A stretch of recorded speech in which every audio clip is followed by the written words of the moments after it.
Today's episode of the Midlife by Design podcast features a midlife transformation story for you. We're talking about midlife stress, cortisol, breaking the typical societal mode, and something called Brainspotting with Sharon Donato. I know you're going to learn so much today, but first let me tell you a bit about Sharon. Sharon is an integrative nutrition health coach who works with individuals somatically via a trauma-informed approach. Sharon has a passion for thoughtfully guiding clients to find their own paths to wellness, working together to create the optimum environment for healing and learning. With over 30 years of experience as a certified athletic trainer and strength and conditioning specialist, she's assisted in empowering others to reconnect with their bodies, minds, and spirits, fostering a deep sense of healing from within. Sharon's approach is rooted in the understanding that trauma manifests not only in the mind, but also in the body. She assists clients in unlocking their potential by holding space to facilitate sustained lifestyle changes in a safe, supportive, and compassionate environment. Clients can safely release stored tension and emotional blockages, allowing for profound healing and restoration. Whether it's through breathwork, movement, mindfulness techniques, nervous system regulation, or nutritional guidance, Sharon tailors sessions to meet the unique needs of her clients, honoring their individual paths to healing. And I'm your host, Lori Lisai, human design teacher and alignment coach, here to help you as a midlife woman use human design to shed others' expectations and be who you came here to be. Let's dive in. Welcome back to Midlife by Design. Today I have with me Sharon Donato, and I am so excited to talk with her. Sharon is a 3-5 emotional generator, just for some quick context. And I'm going to let you introduce yourself real briefly, and then we'll get into some questions. Awesome. Thanks for having me on. I'm really excited to talk about this. So I'm a mom of two teenagers. I am a certified athletic trainer by trade. I've worked as an athletic trainer for over 30 years now. And more recently, in the last several years, have through maybe some of my own healing journey and learning some things, drifted more into the health coach space and learning about being trauma informed and how to really tune into our nervous system. And I think maybe some of these things, as I've approached midlife and, my kids are growing up, when you get just that a little bit of space to start to notice things sometimes, and sometimes we don't get that space, but I think probably the pandemic forced me into a really, all of us into a really abrupt shutdown and slowdown that allowed me to get just enough space to start to notice some things about myself and really kind of get on that healing journey. And, now that's something that I try to help other people with too. Nice. So you mentioned you have 2 kids. Your story actually breaks the kind of typical societal mode in a lot of ways, starting from getting married at age 37, right? And so you were actually already experiencing perimenopause when you got married and started having children. So I'm curious if you could just talk a little bit about that experience. Yeah. So, I did. I got married at 37. I had my first child I was almost 38, and nothing was ever really the same from there on. And, you go through pregnancy, and even like you said, already being in perimenopause and not knowing it, because we're talking 16 years ago. Nobody was telling us about that. Nobody was talking about that. There was just this thing out there, this milestone that was called menopause, and we knew we were approaching it, but I don't think any of us have really been, at that time, had been educated about the signs and what to do and how to take care of your body in that time. So, throw, a pregnancy and, nursing for a year on top of it. For those that don't realize, as long as you're nursing, you might as well still be pregnant hormonally. There's no, sudden thing that happens at 6 weeks or 8 weeks postpartum that all of a sudden you're normal again, especially if you're nursing and, going back to work and, you do all that. And just as I was probably coming back into maybe a more homeostasis, I had my second child at almost 41. So, and then again, nursed for a year. So at 42, I started wondering what in the world are all these, things that are happening to me. And often doctors were saying, go to the doctor for different things. And they're like, well, are you back to normal? And I was like, well, I think normal may have moved. There's no back to normal at that point. So, it really was a very rude awakening to how our bodies are changing at this age, and, kind of throwing those other things on top of it as well. Yeah, I love that. Normal may have moved. What a beautiful way to say that. And so true. I think you're right about it becoming a little bit more mainstream right now in terms of perimenopause and what the symptoms are, and being more knowledgeable about what to look for. But I definitely still hear a lot of women wondering, am I in perimenopause? And women even in their 30s, early to mid 30s, starting to experience symptoms and being like, okay, this really seems like it's perimenopause, but my doctor's telling me, no, it's too early or whatever. And from my perspective, I just think that it's so important for us to get as much information into women's hands as possible, so that then they can tune into themselves with that knowledge and discern for themselves what's going on. Like, do these symptoms resonate? Like, do I actually experience them? And what does it feel like is going on with me? So, yeah. I think there's a lot of, for lack of a better word, there's medical gaslighting around it too. Like, women have to start learning how to be their own advocates to their health, and feeling safe in their own intuition about what they're feeling or what they're noticing. Because I think there's this immediate jump to, oh, well, you're stressed. Or I don't know how many times, my doctor at the time talked about my stress, and well, we've got to manage your stress, but never have any sort of a roadmap for you on how to do that, and ways that you can start to manage some of these things. And I think, to their defense, I think sometimes they don't know. Most of the time they don't know. There hasn't been enough research. Hasn't been enough talk in the medical community and Western medicine in particular around it. It's like they're looking to fix something instead of recognizing that, yes, this is a normal process and there's ways that we support our health around it, but we're not trying to fix something and go back to normal. It's, Right. it's that normal thing again. Like, what is normal for me now? And I think that's the part that is really hard for a lot of women, because I think there is this kind of, you're too stressed out, so we'll give you an antidepressant. And that seems to be one of the main ways that they try to address these perimenopause and menopause symptoms. Mm-hmm. Right. When actually it could oftentimes be addressed with like the estrogen patch or HRT, although I'm no medical professional, and I also just want to recognize that it's a very individual decision in terms of whether you decide to do that or not. But coming back to the idea of normal, I'm curious, how do you define that? Like in the current moment, right? Yeah, sure. Because I do think it's different all the time. And I think that's part of what understanding for me personally what normal is. There are days that I feel great and energized, and there are days that I need to sit on the couch and not do a whole lot. And I think starting to recognize like that you've got to listen to yourself. I think that's a big part of it, is learning how to trust our intuition, and then not measuring our productivity against others, and what phase they're in at that time. There's just so much happening in our bodies all the time, and normal is wherever you are right now.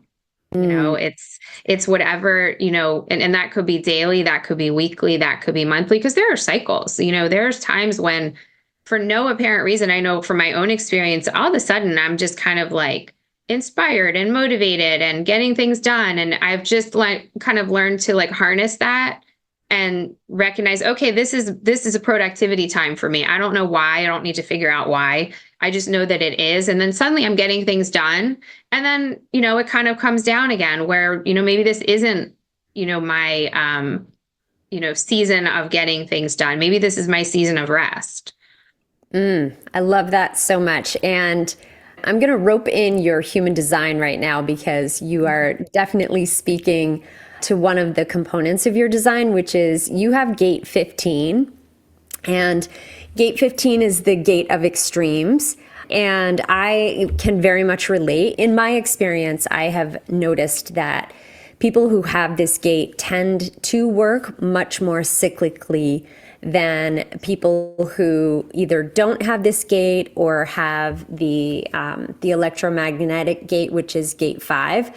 And gate 5 is all about routines and about, having very specific structures around things. Whereas gate 15 has a lot more fluctuation to it. So I love that you are intuitively coming to that. And It's interesting. What I'll tell you though, what just resonated when you were saying that is I grew up a perfectionist and I grew up in like routine. And I'm still to an extent a routine person. But I think when I wasn't able to stick to those things, I beat myself up about it. It wasn't listening to my intuition. It was, me trying to do things a certain way, maybe, and, trying to please other people or trying to do what society's telling us to do. As you're a mom, you're busy, you got to go, go, go, go, go. And I have come into this space where I'm like, not so much. And I would say I'm probably more at peace with how I do things now versus then. So that's really interesting with those two comparisons that you just made, because I don't think I was authentic to my own, whatever my, being wants to do and be when I was behaving in that manner. Really interesting. I love that. I love that. And a couple of things actually specific to your chart. Your gate 15 is also unconscious. So it's a little less, you have a little less awareness of it. I think our unconscious gates become more conscious and we build our awareness about them as we get older. So I think we come to understand them better. They have much more to do with our body, and how our body actually works. So when you were talking about you feel these bursts of energy and, these times when you feel more productive versus this time when you really feel like you need rest, your body is literally taking that energy and moving it in one way or the other. The other thing that happens is when we have what's called a hanging gate, so yours is a hanging gate with that gate 15, but you don't have the electromagnetic, which is the other kind of side of it that makes the channel, that gate 5. And so it's like this little tendril that's out there that's kind of looking for the other side of its match. And what can happen sometimes is we can either click into that with other people, or there's just a sense of like looking for it and sometimes falling into the shadow side where we sort of identify with that other gate versus the actual gate that we have, so it sounds like that your story is a perfect example of that. So thank you so much for sharing that. Yeah, that's really fascinating. Thank you for sharing that. That's really cool. Absolutely. Absolutely. And another thing about your design that I wanted to talk about was the decision making, because I think that this is another component I work with midlife women on a lot in terms of how do you make decisions based in your body versus up in your head when it's like zzz, over and over and overthinking things. And so you are an emotional generator. I can relate. That's me too, which basically means that we need time for decisions. We need things to like percolate. Basically, the reason we're giving ourselves time to make decisions is so that things can come into our awareness from the universe to help us make that decision. So like if you are thinking about a job change, for example, and you're interested in a specific company, maybe you put in your application and then you have an interview, it goes well, but you're still not sure. You definitely don't want to give an answer during the first interview. And instead you sort of just wait for those little breadcrumbs to come out and be like, oh, okay, I saw the company mentioned here, or I saw the type of work mentioned here, or I talked to my friend and she knows, a woman whose cousin worked for that company and they really loved it or they couldn't stand it. Those types of things come into your awareness and help you to deepen into the decision making. So, having said all that, I'm curious, how has that played out for you in your life? Because you also, in your design, have your sacral defined and your spleen defined and your root defined. And those three things are very much in the moment energy. Like they want to jump right in. They want to they see the thing, they want to do it. So I'm curious about your process. Yeah, so that is interesting. I do think it depends on what it's about, whether it's like work related or personal related. I definitely am a person who, and maybe I'm using different terminology, but I think it's the same thing, who notices synchronicities, who sees signs, and you're just like, oh, that's funny, Yeah. and those little interesting things that happen in the universe that you pick up on if you're really paying attention. So I do see that piece of it. I think I in those places that maybe I'm more confident, like maybe it's in relation to work, I probably am more of a jump in because I feel like I have that confidence behind it when I make those decisions. So those are probably the places that maybe I operate more from that, that quick, see it and do it. I mean, as an athletic trainer, that you're trained to do that. It's very instinctive, quick reaction, especially when you're dealing with, an on the field injury or those kind of things, you're quick and decisive.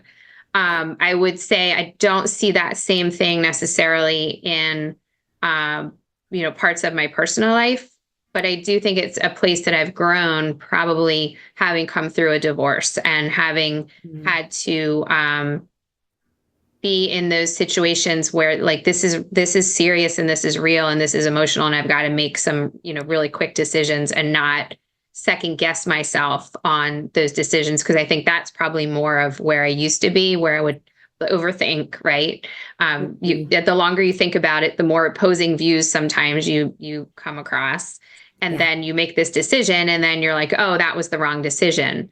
Do you know what I mean? So I've tried to really, become that person, like the road less traveled, kind of thought process. You can't go back up the road and see how the other way would have turned out. So I think that's probably an area I've worked more on, trying not to make the mistake so you don't do anything kind of, that's interesting. That does really resonate because I don't always think of myself as like a jump in kind of a person, but there's certainly places in my life that is what I do for sure. Yeah. I mean, so your defined spleen, I could see how that would have really helped you with the athletic trainer work and just being available in the moment for those things that revolved around safety and security, because that's what the spleen is all about. And that is an energy that you bring to the table. So I'm curious, related to what you're doing now, how do you use somatics to help your clients? So many people are out of tune with their body and their nervous system. Most people probably, they may be picking up on signals, but there's no awareness around it. So I think, that awareness piece is huge. Just recognizing that we're never not in our nervous system ever. Like even when we're overthinking, we're still in our our whole being is our nervous system. And I think a lot of people think that's just this neck up piece. It's from here up, and it is our entire, it's, tingling in your hands when, something doesn't sit right, or the gut drop moment. I think most people are familiar with that, where something just doesn't feel right and you feel that gut drop. So getting people to tune into that, it's funny because it's a little bit of a joke in my house with my kids. They're 16 and 13, And my daughter does it all the time. She'll go, "So where did you feel that in your body?" And, we kind of laugh about it because it's like, it's become this like standard thing. Or if one of us, yeah, like if one of us says something that kind of puts the other one off, be like, you made me all tingly. So it's become this little joke, but you're supposed to feel and notice those things. And then have that awareness and thought around it, maybe even before reacting to certain things. So, yeah, absolutely. It's become more and more, through my own kind of lived experiencing, seeing how it affects me and the people around me, but then also just the more I learn about it, it's so basic, and we don't live life as it's basic. A lot of us don't. Yeah, 100%. I love that. And I think sometimes the word somatic can throw people, but it's really just about connecting with your body, right? And being grounded in it. And so the point that you made about feeling it in your gut, and a lot of people being able to relate to that. So 70% of people on the planet are either generators or manifesting generators, and have that sacral center defined in their human design. And that is the gut. That's like that gut feeling. So that also means, though, that 30% of the population are going to be pretty disconnected to that. They just don't have that gut feeling. And it doesn't mean anything's wrong with them. It just means that they have a different design. They cannot rely on that at all. They have other ways that their body speaks to them. And so I think it's the way that you're already teaching your kids to use that language is so beautiful. And I think that it's such a great model. I hope that everybody listening to this podcast can just adopt, if nothing else, that one little thing of asking yourself, like, where did you feel that in your body when you heard those words, or you saw that thing, because that is ultimately how you build awareness, right? Yeah, for sure. So I'm curious about stress, circling back to the point that you made about doctors saying, oh, well, you're stressed out. Through your work, what would you say are some signs, some early warning signs that you've seen in women that are maybe related to stress, that if they can identify them kind of earlier on, then it can hopefully prevent them from getting to that crisis level where their cortisol is all haywire? So do you have any thoughts about that? There's so many, everyone is so different, but I would say you could start by saying that the large majority of us, if you're not actively working on, I don't want to say limiting your stress, but maybe mitigating stressors or having an awareness around stressors, the large majority, we have too much. And however that is manifesting in you, it's headaches. It's, with women, a lot of times it's anger, and being short-tempered with people is actually anger. It often covers anxiety in women. And so a lot of times women don't know that they're anxious, but they're snapping at everyone. And it's that kind of that protective part. That's like our guardian part that kind of steps in because we're feeling anxious. And so many physical manifestations for women. And that's where it gets tricky, right? And this kind of our midlife, am I not sleeping because I'm stressed, or am I not sleeping because, my estrogen is plummeting, or, all these different causes, they all are overlapped and intermingled. So I think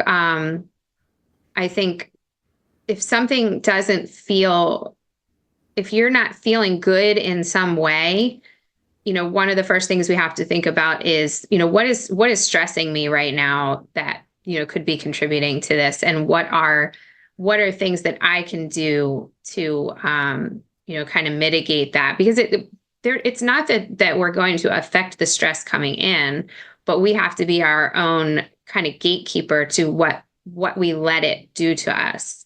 And I know sometimes people, when they're really in the throes of it, and I will speak for myself. I remember I was at a course, and somebody he was running the course said, it's, you have expectations of people, and you can never have expectations of other people. And it infuriated me. I was like, of course I can.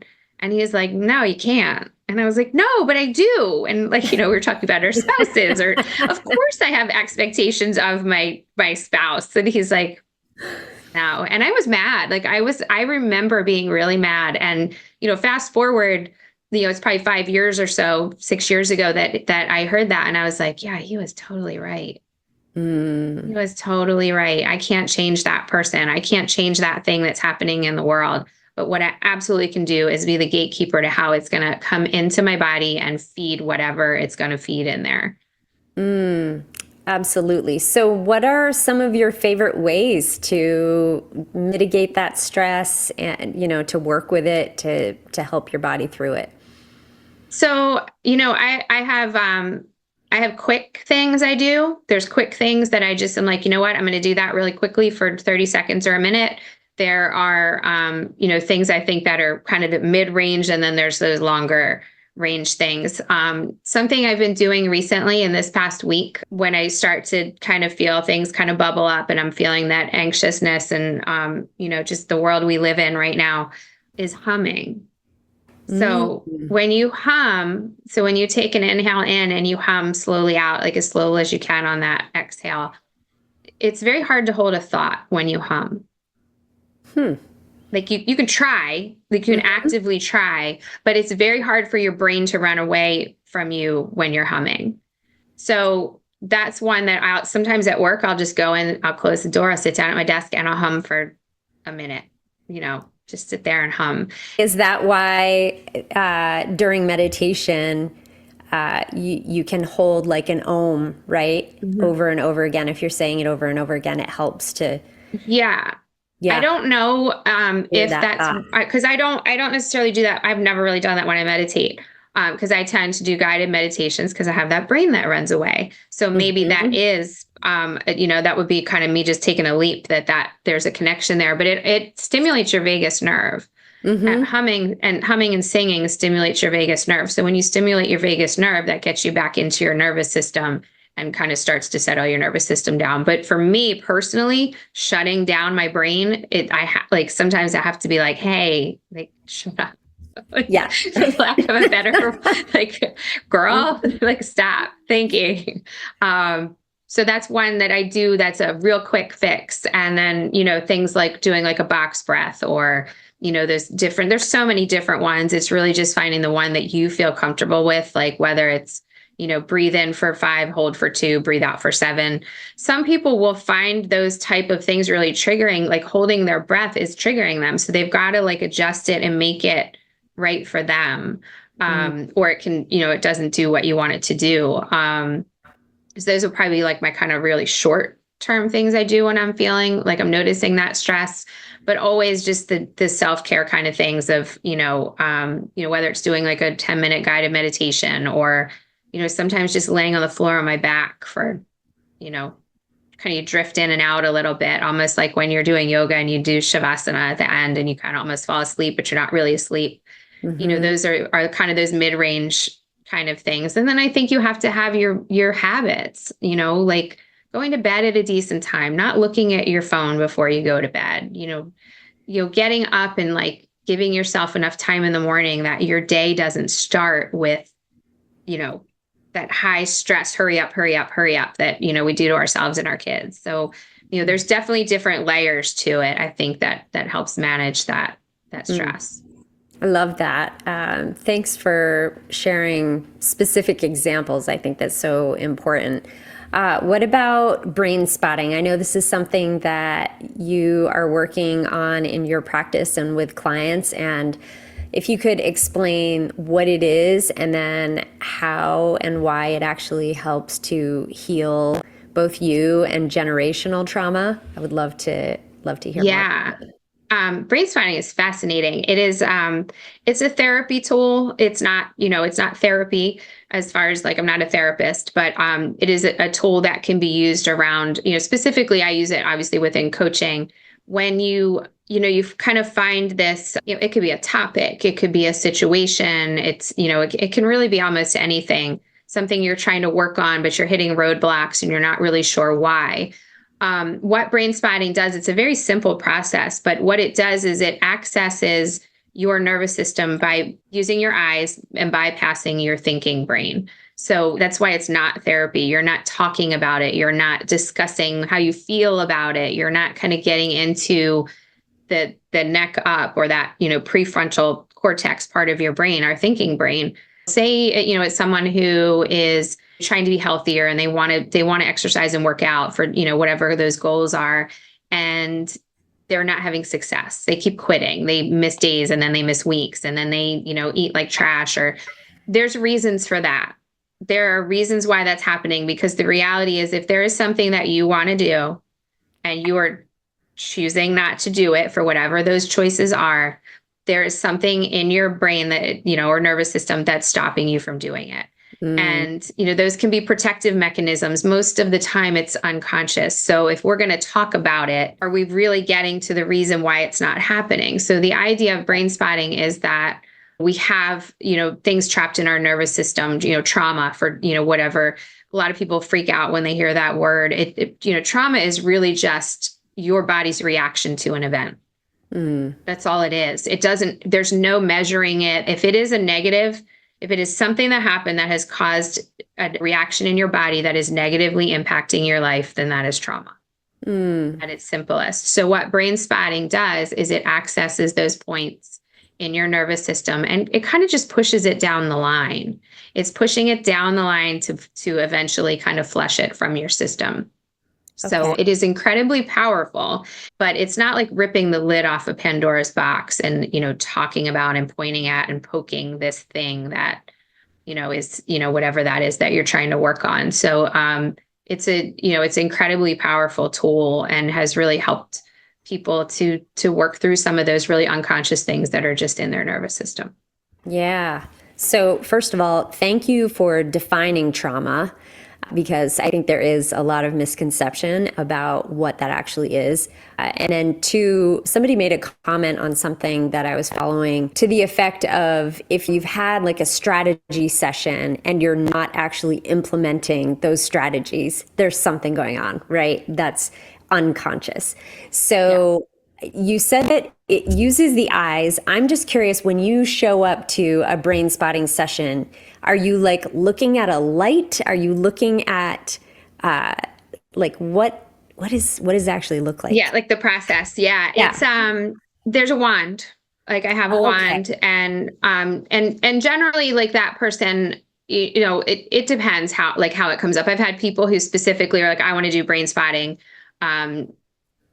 to figure out in general, what it is that they're working around. So the example that I used, say it's someone who's trying to be fit and they're just not doing it. And you're like, well, there's got to be a why to that, right? And if you don't know the why, if you knew the why, you would fix the why and then you would just do it. And that was kind of what drew me into this trauma-informed somatic space, and then led me to Brainspotting too, because health coaching it's very simple, right? Like what we need to do to be healthy is very simple.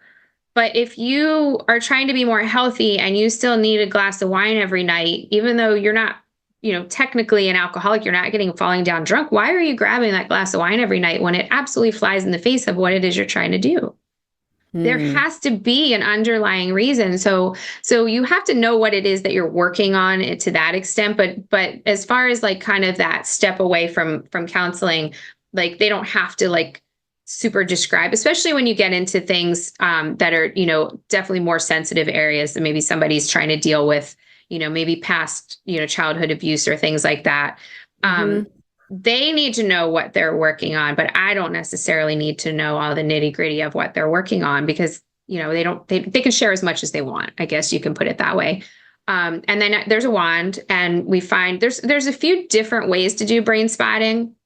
But one of the most simple, straightforward ways is you have a wand and you're kind of moving it across an x-axis, and they're finding a spot that they feel something. You don't even really get too far into the details with them because you want it to be somatic. You don't want them to be overthinking. Like, did I feel that there or didn't I feel like, so you really you keep it as vague as possible, but where they feel something, a little I don't know, you felt something in your body, something, and you're also watching them. So sometimes you'll notice in one area they're moving around in their seat a lot, or their Mm. eyes are flicking. So there's a part on my part that's active on watching them, but also what they're feeling. You do the same thing on the y-axis, and you find a spot that feels the most um, activating to their system, and then you just stare at it. Wow. You just stare at it. And the first time I ever did it personally myself, I was sure I was doing it wrong. I was sure that not like when I was at the actual, I wasn't the practitioner. Like I was doing, and I started overthinking it, and I'm like, am I doing this right? Like we've been sitting here for 40 minutes, 40 Wow. minutes. Yeah. Tears come and go. I didn't feel sad. I wasn't, but a lot of things happening. And then, the practitioner is watching and they're seeing a lot. So I didn't think I was doing anything. But Mm-hmm. afterwards, especially when I did my training, a lot of times kind of construct what the person was doing because you're trying to learn. And one of the sessions I did, they said I was rocking in my seat. I had no conscious awareness of rocking in my seat, but that was my body mobilizing. That was my nervous system pushing out whatever it was, working on. Yeah. Wow. It's so Yeah. fascinating. My Yeah. my like my mind is blown. And I love the fact that you're not, like you said, re-traumatizing yourself or running the risk, right, of re-traumatizing by bringing up whatever it was that first brought that trauma into your body. You don't have to rehash it. It sounds like a much safer space and Mhm. way to address some of those underlying things that are happening that prevent us from being who we came here to be. Which, Yeah, and it's not to say there's not a space for that because I 100% believe in talk therapy too. I just think mhm, sometimes it doesn't get to some of the spaces that we also need to heal. Like it's just another layer of healing. yeah. And it sounds to me like potentially it could be a faster way. Like if you are unwilling or just you not feeling ready to unpack all of those things, or even I talk with a lot of women who don't necessarily remember specifics. You literally, like, your brain is protecting you and just Mhm. wants to wipe that part out. And so this would be another way to still care for that part of you. So Yeah, and honestly, what it does, a lot of our behaviors that are based on different traumas are, like you said, our system trying to protect us from, this whatever this most painful thing was. And it doesn't have to even be one event. It could be the way you grew up in your home as a kid. Those tend to not be properly time stamped in our brain. So mm, so when you experience something similar as, a trigger, sometimes people hate that word too, but you experience something that kind of triggers this feeling, and your feeling brain is right next to your long-term memory part of your mm, brain, your mm, amygdala to your hippocampus. So when the feeling happens and you don't have a properly time-stamped memory, it's immediately current. It mhm, becomes current. So what brain spotting does overarching try to do is, and help to do, is your brain to properly timestamp those memories or things or whatever, so that you don't forget, but mhm. you lose the feeling attached to it because your system isn't experiencing it as happening right now. And that's really the beautiful part of it, because things that I have very specifically worked on it myself in brain spotting, I don't forget. I just don't feel anything about it anymore. It's like a tip of the tongue. I know it used to upset me. I know it at least at some stage should have upset me, Mhm. but it doesn't upset me right now because now my brain and my system knows that that's in the past.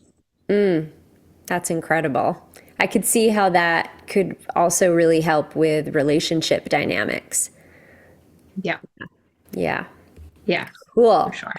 Oh my gosh. Okay, so one question I like to ask all of my guests is, how do you think that you are being who you came here to be as you navigate midlife? Wow, it's been such a long trip.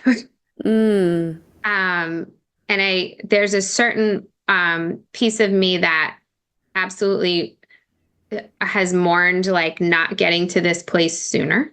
And then there's a certain part of me that knows that I would not be who I am if I had not traveled that path, for sure. So, yeah, it's say the question one more time. Yeah. How have you begun being who you came here to be? By learning how to listen to myself.